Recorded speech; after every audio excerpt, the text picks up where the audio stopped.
Thank you very much. Thank you.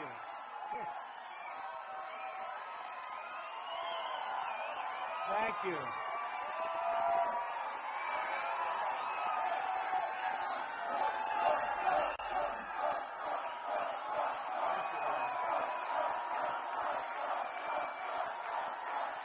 Thank you very much. Thank you. And you know, outside, I don't know if you know what's going on. This place is packed. There's more people outside trying to get it. So if anybody wants to leave, please leave. And does anybody volunteer to leave now? Now we have close to 3,000 people outside trying to get in on top. So thank you very much, and thank you, Michael. I'm thrilled to be back in Las Vegas with thousands and thousands of proud, hardworking American patriots. That's what you are. As you know, 2 weeks ago in Iowa, we had a great time in Iowa. 40 degrees below zero. We won the Iowa caucuses by the largest margin in the history of the caucus. Thank you. Thank you. Very enthusiastic people.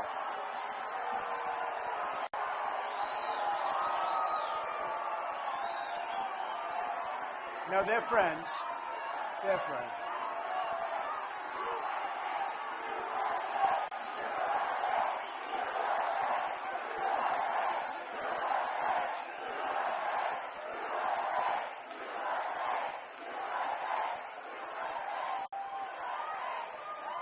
Thank you very much. No, they're actually friends, enthusiastic friends. Then earlier this week, we had a spectacular victory in New Hampshire. We shattered the all-time record for the number of votes cast from either party. It has never happened in the entire history of the New Hampshire primary. We got the most votes ever gotten by anybody. That's a good sign. And I'm proud that we're the first non-incumbent, and remember this, look at this, in either party to win both. Think of this, Iowa and New Hampshire. We won them both quite easily, thank you. And now we're going to have an even bigger victory right here in Nevada. Perhaps the most astounding of all is we achieved our monumental victory in New Hampshire despite the fact that more than 50% of the voters were not even Republican, you know. They were Democrats and independent. That was a setup, and we still won by a record margin. Over 70% of the votes cast. Oh, wow. I didn't even know this fact. Did you hear this? 70% of the votes cast for Nikki Haley. Did anybody ever hear of her? Bird brain. Nikki. You know, the Republican Party wanted to nominate me and just say, skip the whole thing, and we're just going to give you our nomination. I said, don't do that. Don't do that. I want to win it the fair way. Pretty easy way, too, because we're leading by so much. But over 70% of the votes cast for Nikki Haley on Tuesday came from outside of the Republican Party. They came from outside. She got about 24%, 25% Republican votes because they had liberals interfering on behalf. They had Democrats voting. They had everybody voting, and we still won by a lot. That was the one shot. The message from the voters of our party is clear. It's time to finish this primary and get going and defeating. And you remember this. We all call it a primary, but I like calling it a caucus because it really is. Your primary vote doesn't mean anything. It's your caucus vote. So in your state, you have both a primary and you have a caucus. Don't worry about the primary. Just do the caucus thing. And we're going to go on to defeat crooked Joe Biden, and we're going to very simply make America great again. Make America great again.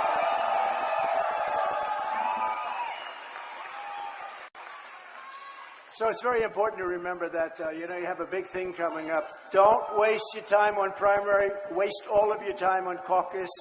And because the primary doesn't mean anything. It's psychologically maybe a little bit, about 2%, but it doesn't mean anything. With the help of everyone here today, we're going to secure a gigantic win in the Nevada caucuses on Thursday. So it's Thursday, February 8th, right around the corner this November. And we do want to get a good vote. We're not going to have a lot of competition, I think, but it doesn't matter. We want to get a great, beautiful mandate. And this November, we're going to win the swing state of Nevada. You ever think of it as a swing state? And we're going to keep the House, and we're going to take back the Senate, and we're going to get a lot of great, talented people here. And we're going to also take back that beautiful, isn't it one of the most beautiful places in the world? The White House. The White House! And victory cannot come soon enough. Under crooked Joe Biden, our country is dying. Our country is dying. Our border is open and gushing. It's a big gushing wound, letting drugs, crime, and millions upon millions of illegal aliens pour into our country like we've never seen before. Nothing like this has ever happened to our country before. It's also the #1 place on earth for a thing called human trafficking. #1 place. Our border has become a weapon of mass destruction, our destruction. You know, it's ours. It's a weapon of mass destruction. It's our destruction. We're destroying our country. And as I've been saying for so many years, this is an invasion. It's an invasion of our country. On behalf of all Americans who want a strong and secure border, I want to express our thanks to Governor Greg Abbott and Lieutenant Governor Dan Patrick. And the great state of Texas, where we right now have about a 40-point lead for rightly invoking the invasion clause of the U.S. Constitution. It is an invasion. But we didn't need to do it just 3 years ago. We didn't need anybody's help because we had the safest border in U.S. history 3 years ago. We didn't need anybody's help. Today we have a catastrophe waiting to happen. It's a terrible situation. Never had anything like it before. It's the worst border anywhere in the history of the world, and I believe that includes other countries. There's never been a country where millions and millions of people are able to flow in with no vetting, no checking, no nothing. We don't know who they are. We don't know where they come from. They're pouring into our country, and they're coming from prisons. They're coming from mental institutions and insane asylums. They're human traffickers. They're coming in. They're drug dealers. They're coming in. We have no idea, and we have no idea what we're doing with our country. Our country's going to hell because of incompetent or bad people. Terrorists are pouring in unchecked from all over the world. We have more terrorists now. In 2019, I never really believed this fully, but I know we did a good job on it. In 2019, remember, they said they had no terrorists. They do these checks. I don't know. None sounds like something Trump would say, to be honest. They'd say, oh, only Trump would say. They actually have it down. It's a report, and it says none. And then the following 2 years later, they have record number of terrorists now pouring into our same report, record number of terrorists coming into our country. And there's a 100% chance that there will be a major terrorist attack in the United States, or many attacks maybe, and it's all because of what's happened over the last 3 years. When I'm president, instead of trying to send Texas a restraining order, I will send them reinforcements.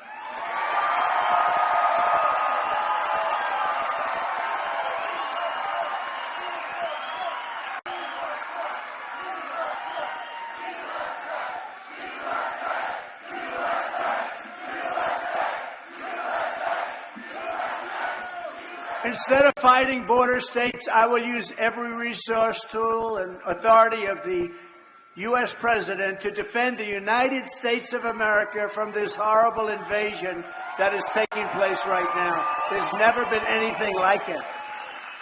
Texas will be given full support, and I will deploy all necessary military and law enforcement resources to seal up the final section of border. You know, we built over 500 miles of wall, fortunately, but they are just, what they're doing is just not even, it's not even believable. You know, usually you like to know the other side, and you like to know where the other side's coming from. Nobody to this day can explain why this open wound is good for our country. And even politically, why is it good politically? First of all, with the Hispanic vote, we're doing better now than the Democrat Party. So I think it's good for us. But we're going to seal the border, complete it, and we're going to repeal the invasion. You know, remember that in 2016 when I campaigned, everybody remembers that, we had a very bad border. Nothing like today. And I solved the problem. Then when I ran in 2020, and by the way, got the most votes in the history of any president, sitting president, running for president. We got the most vote. We got more votes than any other sitting president. Think of that. But we had a campaign, and we did great in that campaign. Frankly, we did much better in 2020 than we did in 2016. But something happened. Not going to happen this time. Something happened. Bad things happened. But anyway, I didn't have the border to run on because I did such a good job with the border that the border wasn't an issue. And I went backstage to all of my people. I said, I want to talk about the border. Sir, nobody cares about the border. You solved the problem. I said, so I did such a good job, I took it out of play. And now I'm saying the border is in play like it's never been in play before, because what they've done is they've taken all of the things that I did to make it so good. Literally, we couldn't put it in a speech. Nobody wanted to hear about the border. We had no border problem. We're the strongest border we've ever had in history. But now we can talk about the border because it's never, ever been worse than it is now. I don't think any border in the entire world has ever been worse. Third world countries would fight with sticks and stones to keep people out in that kind. That's incredible. I believe that the number by the end of the Biden administration will be close to 18 million people. That's bigger than New York State. I believe that's going to be the real number. That's the real number. 18 million people. And who does it hurt the worst? African Americans and Hispanics. It hurts the Hispanics and the African Americans first. And when you look at the poll numbers, how well we're doing with Hispanics and African Americans, nobody's ever seen anything like it. They're a little concerned, the Democrats on the left.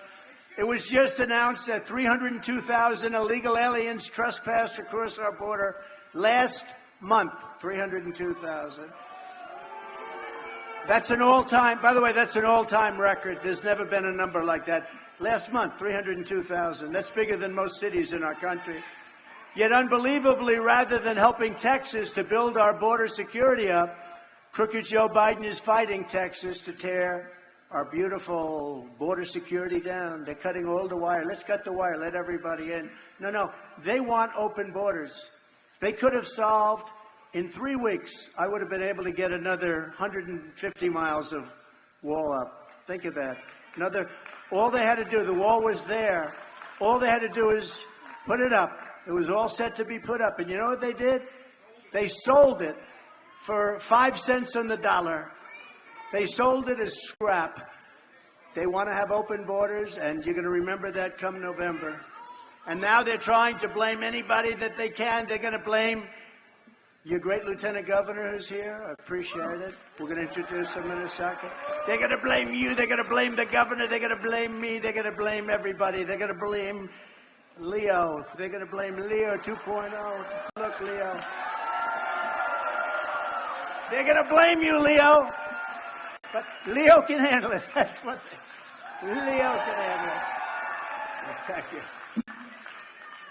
But let there be no doubt, what Joe Biden is doing is a crime against our nation. It's an absolute betrayal of our country, and it's an atrocity against our Constitution. Nobody's ever seen anything like it. Crooked Joe will not get away with these crimes. He will be tried at the ballot box in November, and you will go back to having the strongest border, even stronger than I gave you, but we'll take that too. We'll take anything when you look at what's happened to our country. And with your vote, he will be judged and convicted by the American people of this atrocity that he's done. Nobody can believe what's happened. Under the Trump administration, we ended catch and release. Remember catch and release? You know what release is? We release them into our country, criminals. What do? I murdered someone. He comes from a jail. We release them into our country. We got Mexico to send 28,000 troops. Remember this, 28,000 troops. And you think that was easy, don't you? It wasn't easy. I had to tell the president of Mexico, we want you to send us 28,000 troops. He said, you have to be kidding. Yeah, he's a very smart guy. He actually is a great guy. I like him. He's a socialist, but that's okay. You know, you can't have everything. But no, he's a great guy. He said, I'm not going to send you 28. Why would I send you 28,000? Which is what anybody here would say. I said, no, you will. 100% sure you will. And he said, I'm not sending troops. I said, you will. Send me your rep. I don't want to get into an argument with you. I like you too much. Send me your top negotiator. And he sent this very handsome guy. And he actually came into New York. And I met him in New York. Can you believe that? And we met during the United Nations. And I said, we need 28,000 soldiers. We need remain in Mexico. We need catch and release in Mexico. This is now catch and release in Mexico. There's a little difference, right? Not catch and release in the USA. But I went to the Border Patrol, Brandon Judd, fantastic. I went to Tom Homan separately. I went to a whole group of incredible patriots. And I said, give me the top 10 things. And I was dealing with a woman from the State Department who's a very quality woman, but a lousy negotiator. And she said she was there 24 years. And she said, I worked in Mexico for 24 years, so you're not going to get any of these things. I said, give me a top 10 list. Top 10. Give me 10 things you want. I'll get every one of them. Sir, you won't. And they gave me a top 10 list. Brandon Judd, all the guys, they know exactly. They gave me that 10. And I put it down, and I said, I'll get every one of these things. And then he came in. The gentleman came in, tall, handsome, obviously from Mexico. I said, where did you buy your suits? I love your suit. Where did you buy it? I said, I'm going to that shop right away. I think it's beautiful. And I said, how much did you pay for your suit? I said, now let's get down to business. We want you to give us 28,000 soldiers free of charge. He said, oh, you gotta, we're not going to do that. Why the hell, sir? Why would we do that? I want to be respectful, sir, but we wouldn't even think about it. Yes, you will, 100%. He said, no, we won't. I said, you will. He said, no way. I said, way. And then I said, I want you to have a policy now I'm going to institute. It's called Remain in Mexico. They had to agree to it. They said, we're not going to let you. You're talking about hundreds of thousands of people. I said, maybe millions, because the way they're coming up in the caravans, a name I came up with, by the way, I'm very proud of that name. I came up with fake news. Look at all the fake news back there. I came up with a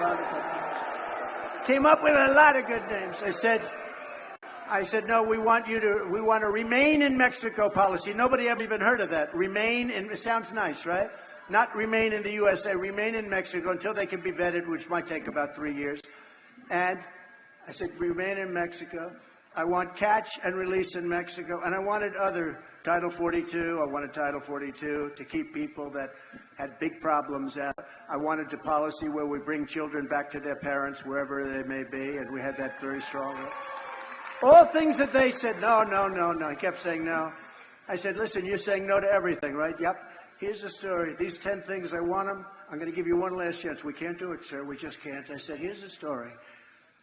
It's Friday at 4 o'clock on Monday morning at 7 o'clock in the morning. Every single item, especially the cars that you stole out of the USA to manufacture them in Mexico, every single thing that comes into the United States is going to have a 25% tariff. And in 2 weeks, if you don't approve it, in 2 weeks, the 25 goes to 50%. Every single item. So we want 28,000 soldiers. We want remain in Mexico. We want catch and release in Mexico. We want all of these things. I gave him 5 other things which were almost as bad. And he said, sir, may I have 5 minutes to make a phone call? I said, you're going to call the president? Yes, I am. He calls the president, comes back in about 2 minutes. Sir, it would be our great honor to supply the United States with 28,000 soldiers. Okay. Great honor. It would be our great honor, sir. And that was how I got all that stuff. And then Biden comes in. The first week, he let it all go. Just very sad. You know, you've seen a lot of him at the beach. We all have consultants. The thing is, I don't listen to mine enough. I should listen. But we've been right about almost everything. Did you ever see that? Trump is right about everything. I hope I'm not right about World War III, because you're very close to World War III. I'm not predicting it, but I'm saying you're very close. We have a man negotiating for us who can't put 2 sentences together. He can't see the stage. He can't find the stairs to get off the stage. And I'm not going to imitate him, because every time I imitate him, they say he couldn't find his way. It's true. It's true. True, Robert. It's true. 2 weeks ago, I did one of the greatest imitations. I imitated him. You know, he finishes his speech. His speeches last for about 3 minutes because, you know, his gasoline sort of runs out a little bit. It's a little bit like an electric car, isn't it? You know, it doesn't go far. Doesn't go far. Got a couple of problems. Doesn't go far. No, but he finished his speech, and I did this great imitation. You know, the way he always points, like, huh. And then he walks in a different direction. But I did it. He goes like, huh.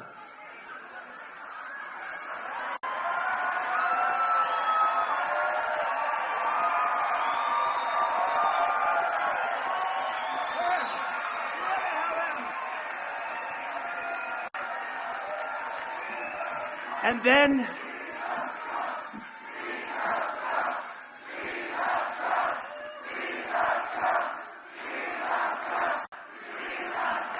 thank you. And then a handsome Secret Service agent, one of these handsome guys, the Secret Service is great. They run up on stage and they pretend like everything's normal. You know, like, oh, it's right over here, sir, right over here. I got that. No, he's negotiating with Putin and with Kim Jong-un. I mean, think of it. He's negotiating with President Xi of China. Think of it.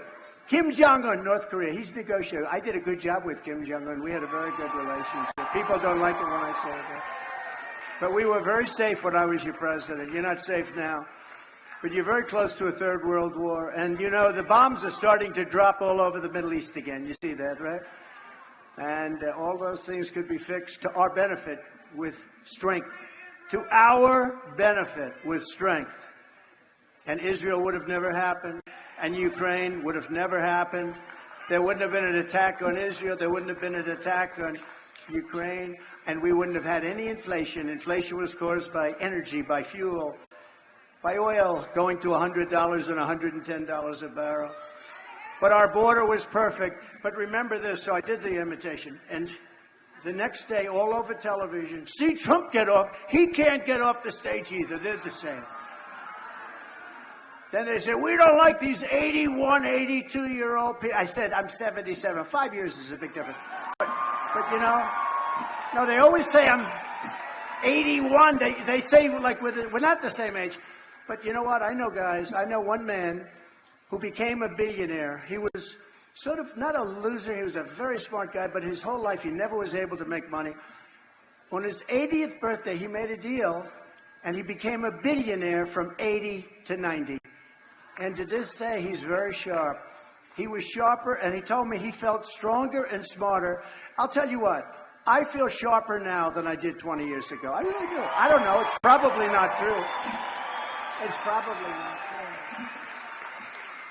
And I think anybody running for president should take an aptitude or a cognitive test. I do. I think you want to have people that can pass things. And I took one in office. Remember, they were saying, first they said, this guy is brilliant. He wants to take over the world. He wants to take, that didn't work. Then they went to about 4 different scenarios. Then they said, he wants total control of the United States. He's never going to give up control. He's totally brilliant.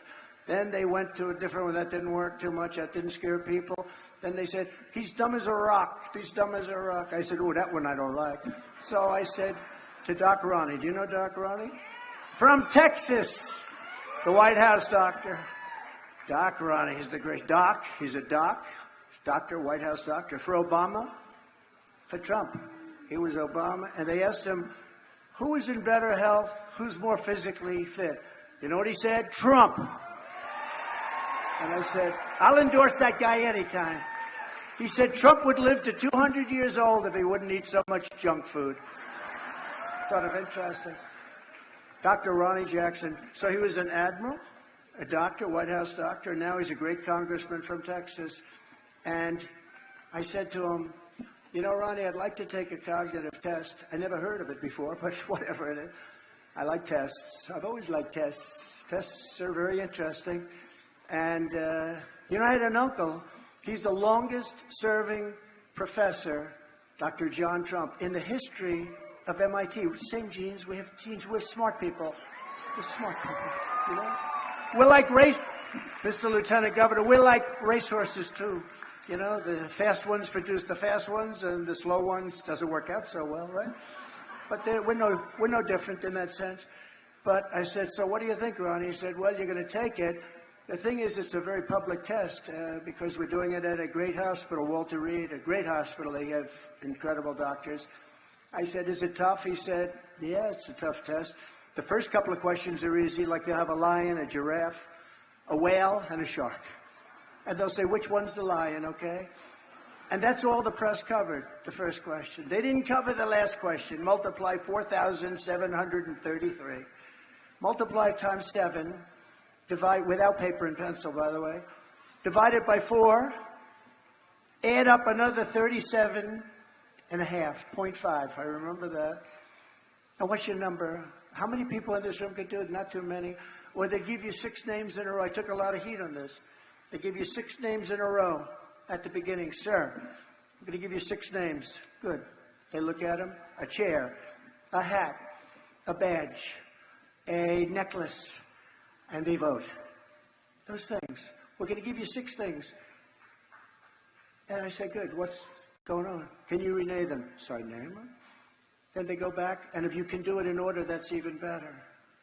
I do them in order, perfect. Then they come back to you 30 minutes later at the end, last question. They say, what were those 6 things? That there aren't too many people, and they laughed, everyone said, oh, that's so easy. There's only about 2% of this room can do it, but I did it. I did it very easily, but I got mocked. They said, oh, that's so easy. It's not easy. It's not easy. Go home and try doing it, okay? Go home. So I took a cognitive, and Ronnie announced publicly, you know, there were doctors sitting there, a team of doctors. He said, the bad thing is if you do poorly, sir, it's going to get out. I said, will it get out if I do well? Yeah, but not nearly as much, because that's not what the fake news wants, right? So I aced it. And then recently I took another one because I had my physical exam, which worked out very nicely. I feel I have an obligation to take a physical exam. Excellent exam. I took a cognitive test, excellent. And I would challenge most of the people running to cognitive tests because most of them couldn't come anywhere close. And you have to be able to do that because these people are people of misinformation and disinformation. And you have to be able, but I really believe it's important. I don't know, they say it's not constitutional. I don't know why. They say it's not constitutional to take an aptitude or cognitive test. But I think anybody running for president, that includes vice president, and maybe even some other positions, I think taking certain tests, cognitive tests, aptitude tests, I think that would be a good thing, personally. I think, not based on age. I don't care if you're 35 years old. But we want intelligent people. Now, that's not a pure sign of intelligence, but we want people that are intelligent. So I'm going to go out and I'm going to say, that's my thing. I don't know if the fake news is going to report it, but I think everybody running for president and vice president should take a cognitive test, okay? Everybody. And you would be amazed at how many people would fail it. So now Biden is trying to guess. How do you think he's doing a test, okay? He might not get that first question right, actually. So now Biden is trying to gaslight the American public by claiming that his border disaster is Republicans' fault. It's the Republicans' fault. Look at these great people, all big shot politicians. It's your fault. Even though we had the safest border, the best border in history 3 years ago, he's actually trying to blame us for the border. And I think it's just disgraceful. And that's what they do. They're a party of disinformation. They will take something, and they feel if you say it over and over and over again, people will start to believe it. This is purely set up by Democrats, and I think they're trying to get out. Medical? Okay? Yeah, medical, please. Are they okay? Yeah. Please, go ahead. Doctor in the house, thank you. Thank you.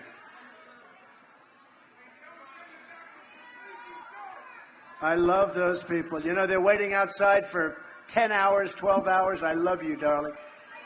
Okay. Thank you very much. Thank you. No, this is, we don't want to see anybody, even the other side, we don't want to see them hurt. Even the other side. Thank you, doctor. Good. Yeah. Yeah.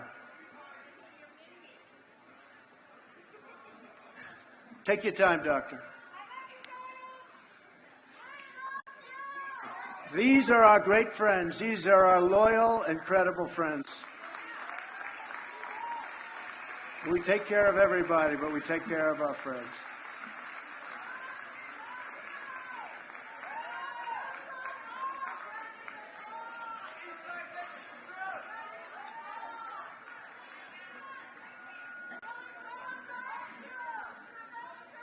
You see, if this were the State of the Union address, I wouldn't do that because it's got to be this way. You can't say, oh, but we're all very good friends. We love each other. It's very hot outside. We have to do it. Right? Right, Robert?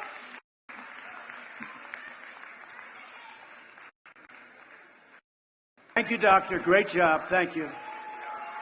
I'm getting a thumbs up. They have a great group here. We have a great group of people. All right, let's get going, right? Come on, let's go. Thank you. Thank you, doctor. Thank you. And that great supporter, I want to thank you. They've been here so long and standing in the sun. The so-called border security deal Biden is gushing out and pushing out is not designed to stop illegal immigration. It's designed to continue the invasion of America while sending billions of dollars to Ukraine and other countries. And you know, Ukraine's an interesting case. People always want to know my feeling. Number one, we're in for 200 billion plus, and the European nations are in for 20 billion. And it's more important for them. And don't you think they should equalize? Nobody asks them. It's like I did with NATO. I said, we're paying for NATO, and we don't get so much out of it. And you know, I hate to tell you this about NATO. If we ever needed their help, let's say we were attacked, I don't believe they'd be there. I don't believe. I know the people. I know them. I can tell you country by country who would be there and who, but I don't believe they'd be there. But I took care of NATO. I said, you got to pay your bills. If you don't pay your bills, we're not going to be there to support you. And the following day, the money came rolling into NATO. But the European nations, if you add them up, the economy is about the same size as the U.S., believe it or not. A lot of people are surprised. You add them all up. And they are in for about $20 billion, and we're in for $200 billion because we're stupid. All we have to do is say pay. Nobody ever says to them pay. You don't even hear that. I say pay. And they'll pay, too. You have to equalize. As just one example of the border bill, the monstrosity that we're dealing with, 2 million illegals cross the border every single year in the past, and now that number is changing to maybe 8 times that amount. We cannot let this happen to our country. As the leader of our party, there is zero chance I will support this horrible open borders betrayal of America. It's not going to happen. I noticed that, and I'll fight it all the way. I noticed a lot of the senators are trying to say respectfully, they're blaming it on me. I said, that's okay. Please blame it on me. Please. Because they were getting ready to pass a very bad bill. And I'll tell you what, a bad bill is, I'd rather have no bill than a bad bill. A bad bill you can't have, and that's what was happening. In the House, as you know, the Speaker, who's, by the way, I think he's going to prove to be a very good Speaker. It's tough when you have a very small majority. Very tough. Mike Johnson, Speaker, he just said it's dead on arrival in the House. It's dead on arrival. We want either a strong bill or no bill, and whatever happens, happens. But this is the single greatest threat to our country right now, is the people pouring into our country because we have no idea who they are. The fact is that if Joe Biden truly wanted to secure the border, he doesn't really need a bill. I didn't need a bill. I did it without a bill. I did it with the current laws. I used Border Patrol. I didn't have a bill. I didn't need lots of different things. It's not that complicated. You say, I don't want the people coming in. They say, yes, sir. There won't be any people coming in. And that's what we did. It's not that complicated. But all Biden needs to do is to reimpose every single border policy of the former president of the United States, Donald J. Trump. Did you ever hear of him? And remember, I alluded to it, the bathing suit. He's in the bathing suit. If he would just go to the beach, and if he would have just gone to the beach, you know, they think he looks good in a bathing suit. You know the chair, you know those chairs are meant for little children to lift up for their grandfathers, okay? He can't lift up the chair. He can't drag his feet through the sand. Doesn't work too well.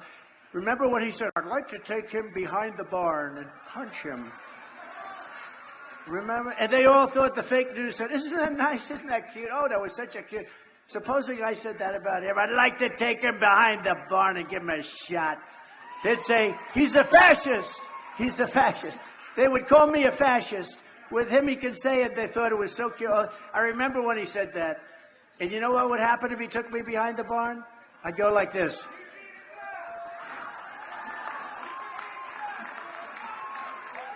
It would happen very fast. It would be over very fast.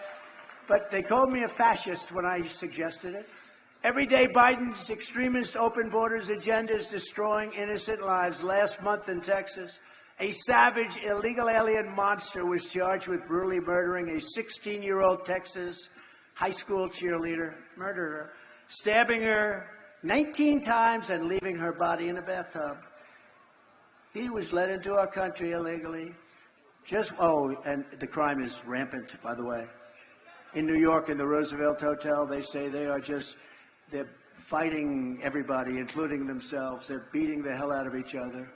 This is a rough group of people we're letting in. Many of them are very rough people. These are not babies. Again, they come from prisons and jails, right? They come from mental institutions. These are rough people. These aren't babies. The only thing is they make our prisoners look like very nice people. Just weeks ago, a 5-time deported illegal alien who claims he was possessed by a demon was sentenced for beating and raping a young woman with special needs in what one law enforcement official described as among the most heinous crimes that she'd ever seen, 15 years that she'd ever seen in law enforcement. And just recently, a vicious illegal alien criminal who was wanted for murder all over the planet, wanted. Everybody knew this person, not a good person, was discovered living as a fugitive right here in Las Vegas. Isn't that nice? We have no choice. Within moments of my inauguration, we will begin the largest domestic deportation operation in America. No choice. We have no choice because this is not sustainable. It's no wonder Joe Biden and his thugs are so desperate to stop us. They know that we are the only ones who can stop them. They know that. That's why they're weaponizing law enforcement for high-level election interference. You know that. And I'm the victim of it, but that's okay. I'm the victim of it, and it's my great honor. Because you're finding out they're doing things to me that has never happened, and here I am, and we're leading in every poll. So just let's get there. Let's get there. The closer we do and the better we do, the more dramatic they become. Joe Biden is a threat to democracy. He is, for a lot of reasons. Number one, he's incompetent. That's a threat to democracy. You know, incompetence is a gross threat to democracy.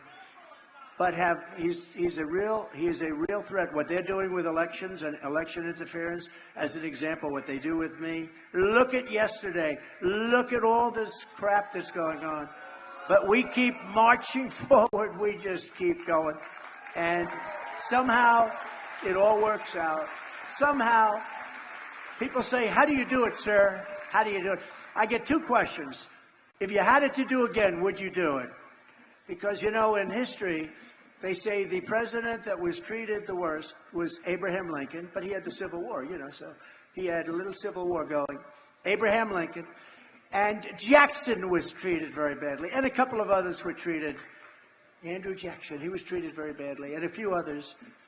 And I haven't seen the new list, but if I'm not number one over Abraham Lincoln, I will be very disappointed, because I don't believe any president's ever been. And they do that because their policies can't work. This is the only way they think they can win, because we have strong borders, we have strong elections. We have to. If you don't have borders and elections, you don't have a country. and we have strong borders, and we're going to have very strong elections. So virtually every poll has us crushing Crooked Joe in the general election, defeating, well, you saw the ones that came out today. 1 at 6, 1 at 7, 1 at 8, and 1 at 11 in the swing states. Well, Nikki Haley, have you ever heard of her? I didn't know she was still campaigning. She's still campaigning? Oh, she was just endorsed by Liz Cheney. Can you believe it? If Liz Cheney ever endorsed me, I say, no, I don't want it. I don't want that. And there's a comparison graphic that they're going to put up on the screen, which is sort of interesting. But we're beating everybody. We're beating her by a lot, but we're beating Biden. She can't beat Biden. The polls are showing, the most recent polls, because she doesn't have Republican support. You know what she doesn't have? She doesn't have MAGA. She doesn't have MAGA. There's no MAGA. The radical left Democrats want Nikki Haley because they know she's the easiest person to beat, and she will. She doesn't have Republican support. Nikki Haley supports a 23% national sales tax, and she wants to gut Medicare and Social Security, raising the retirement age of Social Security to, think of this, about 77, about 10 years, 12 years. Anybody in their 60s or 70s, would you like to say, I'm just about there, darling? You're 62 years old. I'm just about there, darling, but I see Nikki Haley wants to make it 10 years longer. Despite being completely unelectable, and I believe she's unelectable, Nikki is she's got a continuing plan in a shameless radical left craziness, because she's basically a Democrat.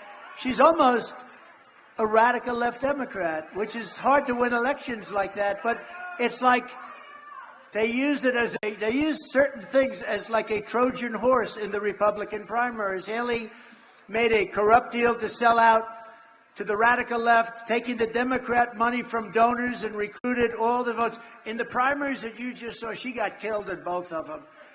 You had Iowa, you had New Hampshire. She got absolutely beaten badly.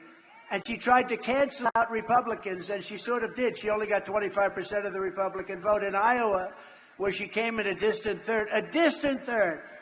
Remember, we have Ron DeSantis. Now, I've terminated that other name, right? They asked me. They said, what about the sanctimonious? I said, no, I put that into retirement, that name is. So now I call him Ron DeSantis. But Ron DeSantis came in second. He didn't come. She came in third, a distant third. And he got out, and then she went to New Hampshire, and she got slaughtered in New Hampshire, even though she had a lot of Democrats voting for her. Because in New Hampshire, they allowed Democrats and independents to vote. I said, this could be a little tough. And we still won by a lot. By a landslide, I got. Sort of a landslide. And she didn't come to Nevada because they looked at a poll, and I was at 97%. She said, I think we're not going to win Nevada. And we have a caucus, and it's not really a traditional thing. It's a caucus. Caucuses can be very good. Caucuses, like Iowa was a caucus. It's very interesting. It's actually a lot more work, but it's a very interesting way to go. Trump Republican voters are going to defeat Nikki Haley's liberal Democrat donors every single time. I mean, her biggest donor is a radical left donor who will drop her right after this. But the donor is a big radical lefty, a slob. He's a slob. You take a look at him. He's a radical left donor who gave her a lot of money because they want to fight her. They want to be against her because they didn't do too well in 2016, and they got lucky as hell with all the theft in 2020. They got lucky as hell.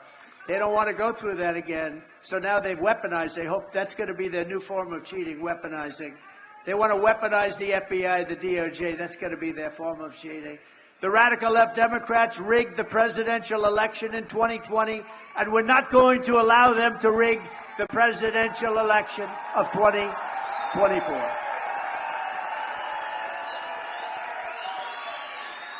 And every time the radical left Democrats, Marxists, communists, and fascists indict me I consider it a great badge of honor because I'm being indicted for you. I am being indicted for you. Think of it. Al Capone.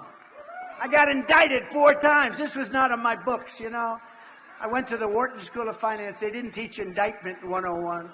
I got indicted 4 times. Al Capone, the meanest of all. Scarface. They used to call him Scarface. Alphonse Capone. Al Capone, the great gangster. He was indicted less than me. I wonder what my parents looking down saying, son, we're so proud of you. Never forget our enemies want to take away my freedom because I will never let them take away your freedom. Never, ever. They want to silence me because I will never let them silence you. That's what they want to do. That's the game they play. And in the end, they're not after me. They're after you. I just happen to be standing in the way. Here I am. It's been a lot of fun. It's been a lot of fun. Had a good time. You get indicted because, you know, one of the indictments, he fought the election. Yeah, the election was rigged. Of course you fight it. By the way, you still have them fighting the 2016 election. I think every Democrat, congressman, and senator fought the 2016. It's okay for them, but if we fight it, but we actually caught it.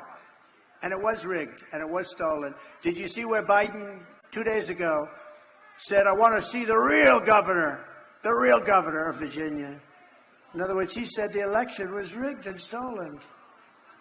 Is he going to be indicted for that? What do you think, Robert? I don't think so, right? I don't think so. I don't think so. We're delighted to be joined today by a lot of people that are great leaders of your state. A man who's done a fantastic job as lieutenant governor, Stavros Anthony. Stavros, thank you very much. Thank you. Republican National Committee woman, Sigal Chetah. Sigal, sit up. Thank you, darling. Sigal. Clark County Chairman Jesse Law. Hi, Jesse. Thank you, Jesse. Will you make sure they don't cheat in Clark County? I'm putting you in charge.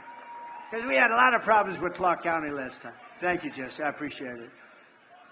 Esmeralda County Chairwoman, Teresa Barnes. Teresa, thank you. Thank you. Teresa Barnes. State Senator Jeff Stone. Good guy, too. A good guy. Thank you, Jeff. Good job. Nevada Assembly members, Richard MacArthur, Greg Hafen, Toby Yorick. Thank you, fellas.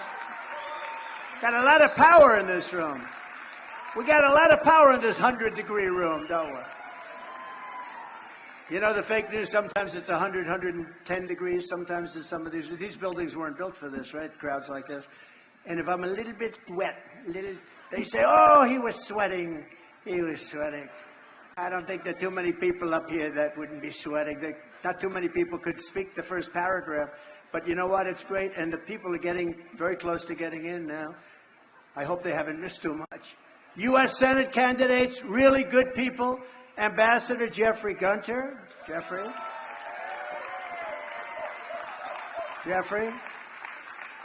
These are 3 great candidates.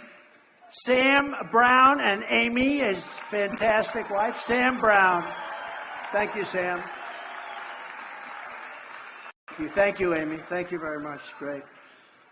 It's going to be a very good race, and we'll see what happens, but it's going to be great. And Jim Marchant. Jim. Thank you, Jim, very much. Jesus Marquez is the American Christian Caucus leader. Jesus, thank you very much. And Wayne Allen Root, man, he's something. Wayne Allen Root, I think he's back there with the fake news. And a guy who I just happen to love. You know, he used to be a Democrat. I used to watch him on Sean Hannity as a Democrat. And somehow he flipped. I don't know if he's a Republican, actually. I'm not sure. I don't think he is. But he is a Trump guy. That I know. Leo 2.0, Leo Terrell.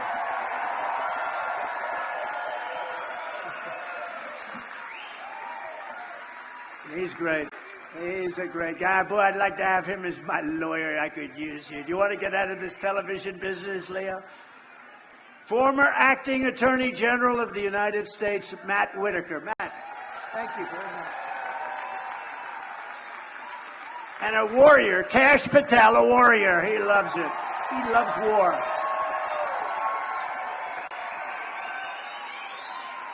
And one of our big television stars, and you know who he is, he's been to a lot of rallies, and he had a tragedy this week. His son passed away. Fentanyl.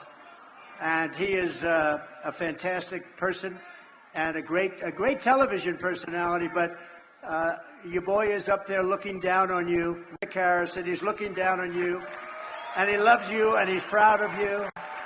And it's not an easy deal, the fentanyl, so very special guy. One of the best developers you'll ever see. He's big, he's rich, but he's a high-quality man, builds some of the most beautiful things you'll ever look at. Robert Bigelow. Robert, please. Good-looking stuff. Thank you. And another tremendous businessman. He just sold his company for like $3 billion. He's very solid. He's very liquid. But he has done a fantastic job, and he loves this area. This is where he grew up. He was born here. He's built here. He's done a fantastic job. Don Ahern. Building our military was so great. Unfortunately, we gave $85 billion of it to Afghanistan because we had a bunch of not smart people running that operation. Under my leadership, virtually everyone was better off, including, very importantly, our cherished Hispanic American community.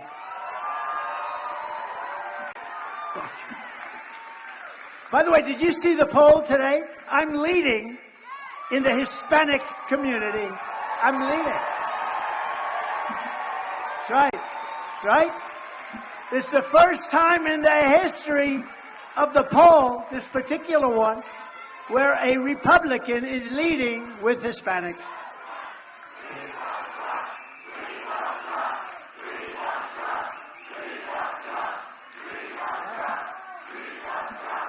Wow. Look at over there. Look at over there and over. Look at all the people that couldn't get into this place. Wow. They didn't get in. They're screaming from outside with the same amount of enthusiasm. Thank you. That's amazing. You know what? That's like a poll. You know that, right? That's better than a poll. When you see crowds like this, and let's say somebody else came here, anybody, if you had 100 people, it would be a lot. We have thousands and thousands of people and thousands of people that can't get in, which is really very nice, and I appreciate it. We're gonna make our country great again. We're gonna make it great again. When I was your president, Hispanic Americans had the lowest unemployment rate in the history of these polls. You know, these polls have gone back a long way, but they never had numbers like you're having today. Today, the polls are beyond anyone. 6, 7 years ago, you had actual numbers, not polls. You had actual numbers where they were the best till that time. We're blowing them away, and we're blowing them away with African-American people who are the single most affected people by what's happening at our border. African-American, number one, Hispanic-American, number two. They are being horribly threatened because of what's happening, because millions of people are pouring in. And the real number is 18 million. You remember that. I said it earlier. It's because the fake news wants you to think it's bigger than New York State. Bigger than New York State. And that's affecting, I think, I have the highest African-American numbers that anyone's seen. And I have the highest Hispanic numbers that anyone's seen. And if those polls are right, that means the Democrats are in big trouble. We better indict Trump a couple of more times. Go ahead. They're going to indict me right into office. Crooked Joe Biden has devastated the Latino community. Biden's inflation disaster has crushed your household finances. I mean, what he's done to your finances are incredible.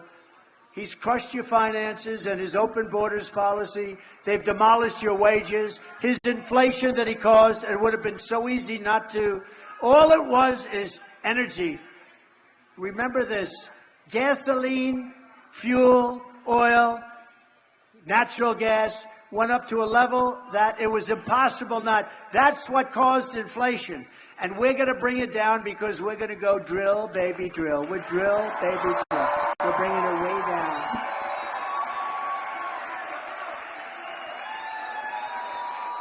And all communities, but again, Hispanic and African American, they've flooded. They've absolutely flooded. He's allowed this to come into our country, coming in from China, from all parts of the world, through the southern border. 4 years ago, they didn't have that. They had to go through hell. I remember I was negotiating the prices of machinery that would capture the scent of drugs. And we had great stuff. By the way, you know what the best machine is? A German Shepherd, a certain German Shepherd. There is no machine that is comparable to our dog. Is that I just thought I'd throw that out, but it's true. How do we get some more of those dogs? I like that better than spending $1 million for a machine that doesn't work as well. But it's true, the crime and all of the problems that have come in, and you got to remember, they could have stopped it.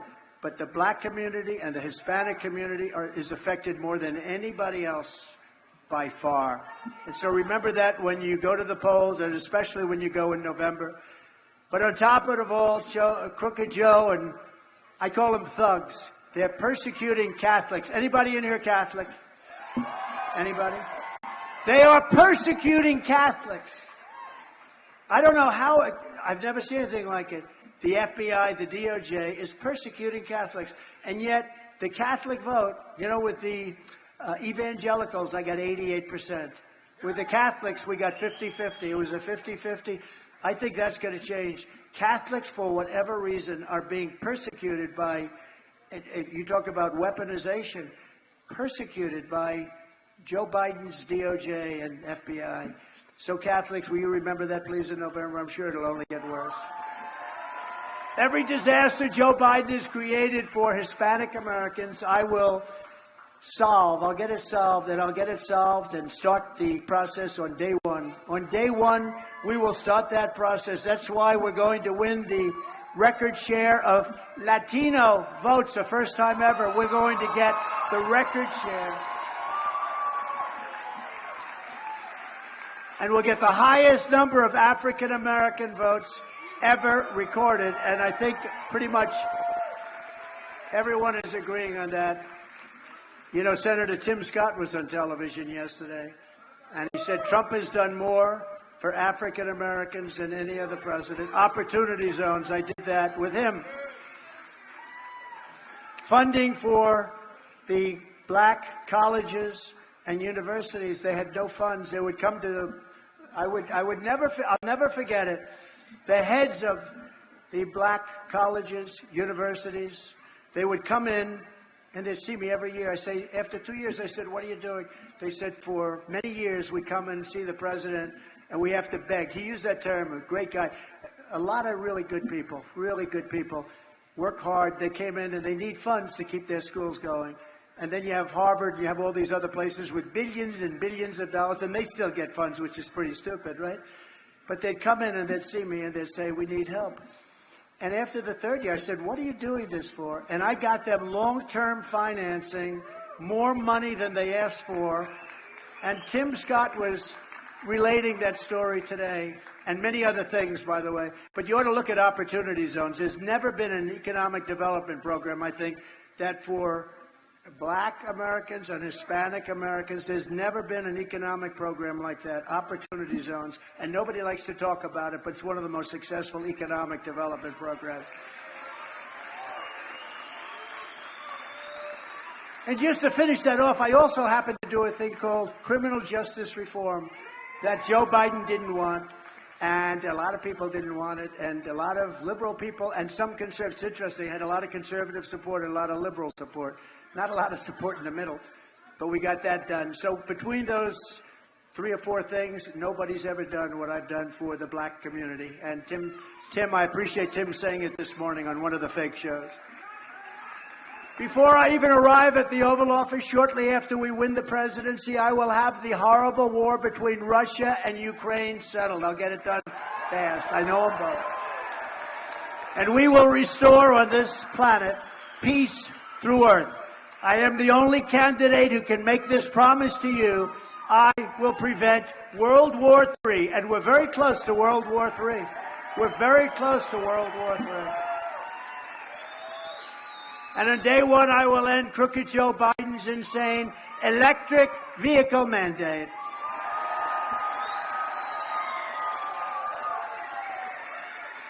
They weren't working too well in Iowa. It was 40 degrees below zero, and you get into an electric car and you hear a buzzing. I said, "What's that, sir?" It works in zero, but you start getting below zero, and you had those cars all over the place. It would be a good time to take one. You could have taken one. You could have had all you wanted. But it wasn't. They were not working too well in Iowa. Think of that. We voted on a day where it was 40 below zero, and we had a tremendous vote. It was like, those people are hardy people. Somebody said they're very hardy. The people of Iowa are very hardy indeed. They voted in record numbers, and I will end his American energy war. It's a war on American energy. It's a war. Just yesterday, Biden blocked the export of American natural gas to other countries. You know, he doesn't want plants built in the United States, even though that's the best thing you could do. This stuff has been worked on for years. I approved many of them. We got many built in Louisiana and other places, but he stopped it. Now, why he stopped it, I guess it was the environmentalists, I guess. But it's good for the environment, not bad, and good for our country. I will approve the export terminals on my very first day back. I'm going to be signing so many different mandates on my first day back. All of that stuff will be approved. I will direct a completely overhauled DOJ to investigate every radical, out-of-control prosecutor in America for their illegal, racist, in reverse enforcement of the law.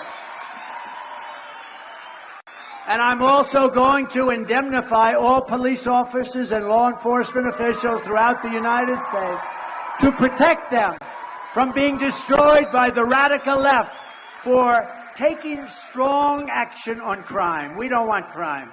These cities are crazy what's going on. Hundreds of people yesterday walked into a department store and just walked out with everything. They emptied the store. Now the store is going to close. 5 years ago, they were all pushing for this store to open. They opened. Now people are just walking in and robbing it. You can solve that in 1 hour. All you do is 1 hour. You have to treat the first one out the door of the next time it happens extremely tough. That means anything you want to do.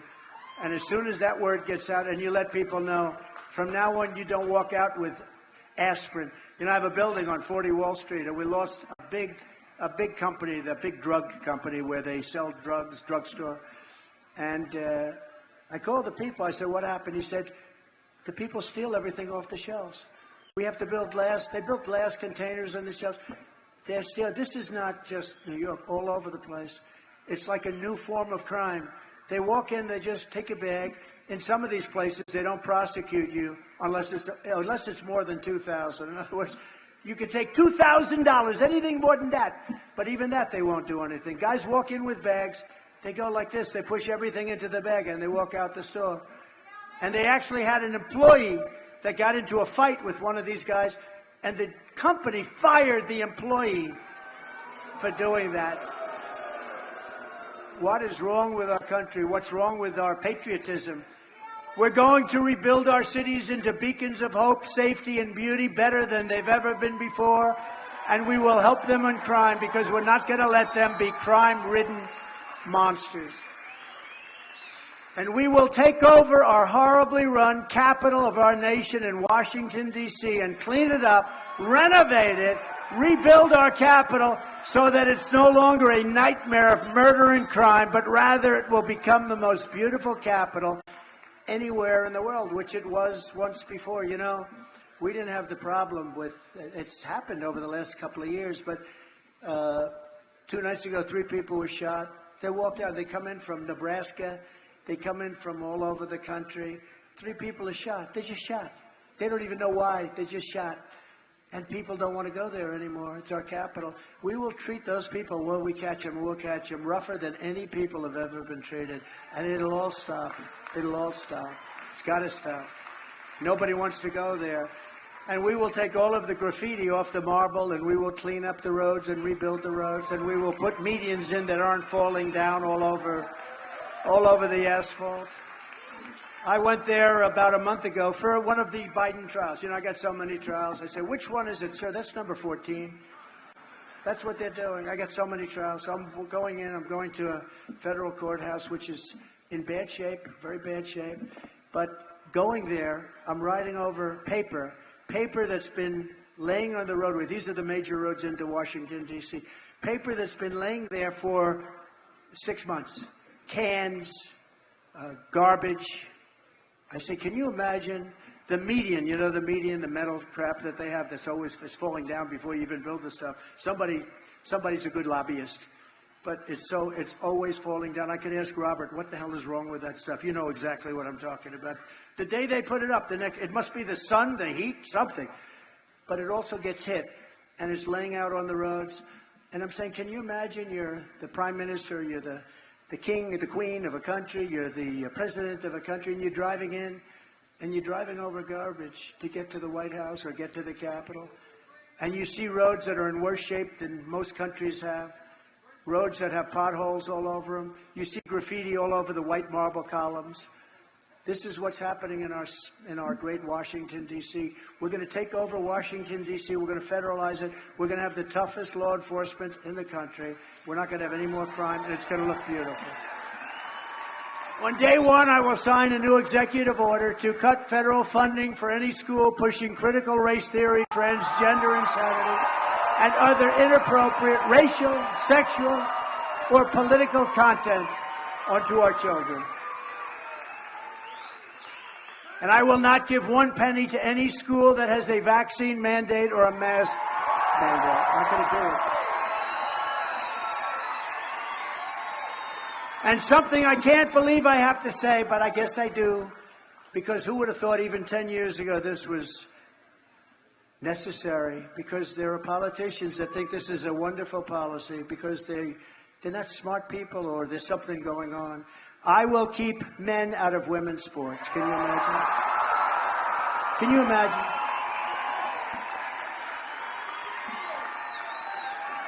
Can you imagine weightlifting? You ever see the difference? Weightlifter. They broke the record by, I think, 142 pounds.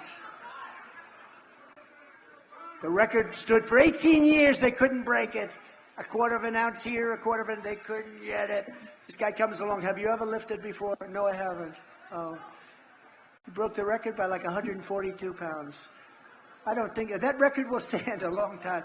You know, if we ever get it straight, and we will, because I'm going to sign right away. But when that's straight, women are going to look back and they're going to say, who the hell was it that is 142 pounds more? So we're going to have to bring back those records, I think. What do you think? Yes? Yeah. Because those records aren't going to be broken within the next 100 years by the women. How about the swimmers, where you look at the swimmers, all these great swimmers, and all of a sudden this woman against a guy who's he looks like he's got the wingspan of the great Wilt Chamberlain, right? And he jumps into that pool, and the young women left and right, they're badly injured by the wind as he goes by. They get windburn. I will fully uphold the Second Amendment, and I did a great job in doing that. I will never allow the creation of a central bank digital currency, which is a big thing because they'll take all your money. They'll take all of your money, Don, and you won't know what the hell happened to my money. Of course, the court systems here like to do that, too. They do it there. That's like communism, you know. It's sort of when you think it's like a communist move, but digital currency, what do you see? But we'll get rid of that. We will protect innocent life, and we will restore free speech, and I will secure the elections like never have been secured before. Because if we don't have fair and honest elections, and if we don't have border security, if we don't have strong borders and strong elections, we don't have a country. We don't have a country. I remember when I used to talk about the wall, I built this tremendous amount of wall. That's why we had the best record. But they used to say, walls, we don't need walls. We need things flying up in the air. No, you need walls. Because there's only 2 things in history that work long term. Everything else is obsolete. You do a new computer, it's obsolete in like 3 days. Walls and wheels. You always have walls and wheels. A wall has worked for a long time. Our goal will be one day voting with paper ballots and voter ID. But until then, Republicans, you have to win, Republicans. Go out and win. When we get in there, we're changing it around. We're going to get rid of all the stuff. Paper ballots, they make special paper today. It's incredible. It sounds crazy, but it's incredible. Watermark. And it's good. And some governors are doing it. Some of the Republican governors have actually already started it. And number one, you're going to save a hell of a lot of money. It's about 9% the cost of doing it the other way. If you took the 10 worst presidents in the history of the United States and added them up, they would not have done near the destruction to our country as crooked Joe Biden and the Biden administration have done. He's destroying our country. So if you want to save America, then get everyone you know out to vote in the Nevada caucuses on Thursday, February 8th. And it's very important for you to help educate all of our supporters that we're not talking about the government-run, universal mail-in ballots. We don't want mail-in ballots.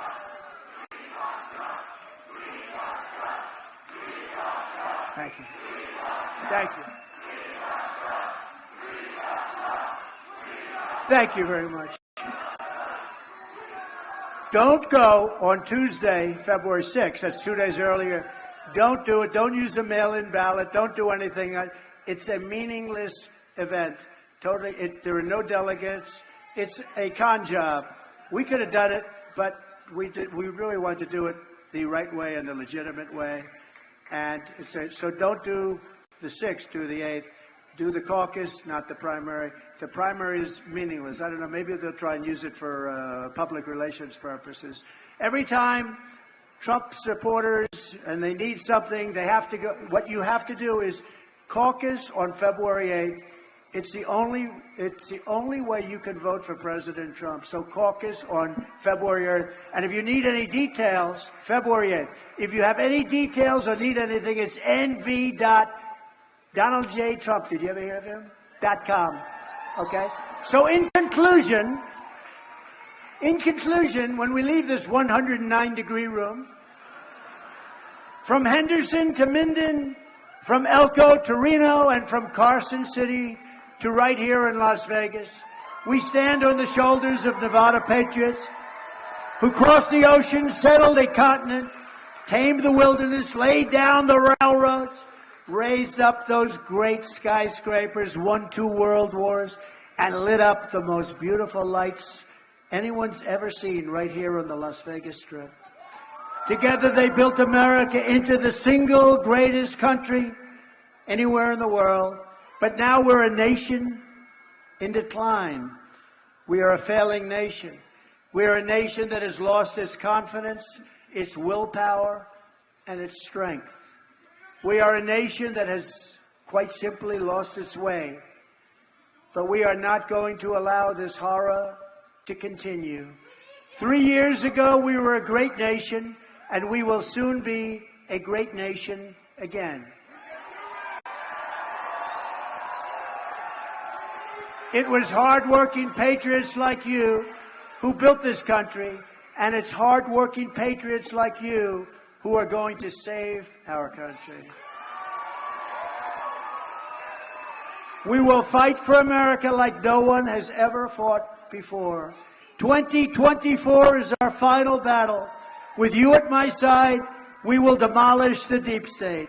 We will expel the warmongers. We will expel them. We're going to drive out the globalists. We will cast out the communists, Marxists, and fascists. And we will throw off the sick political class that hates our country. We will rout the fake news media, and we will evict crooked Joe Biden from the White House on Election Day 2024. The great silent majority is rising like never before, and under our leadership, the forgotten man and woman will be forgotten no longer. We are one movement, one people, one family, and one glorious nation under God. And together, we will make America powerful again. We will make America wealthy again. We will make America strong again. We will make America proud again. We will make America safe again. And we will make America great again. Thank you very much. Thank you, Nevada. Thank you. Get out and vote. God bless you.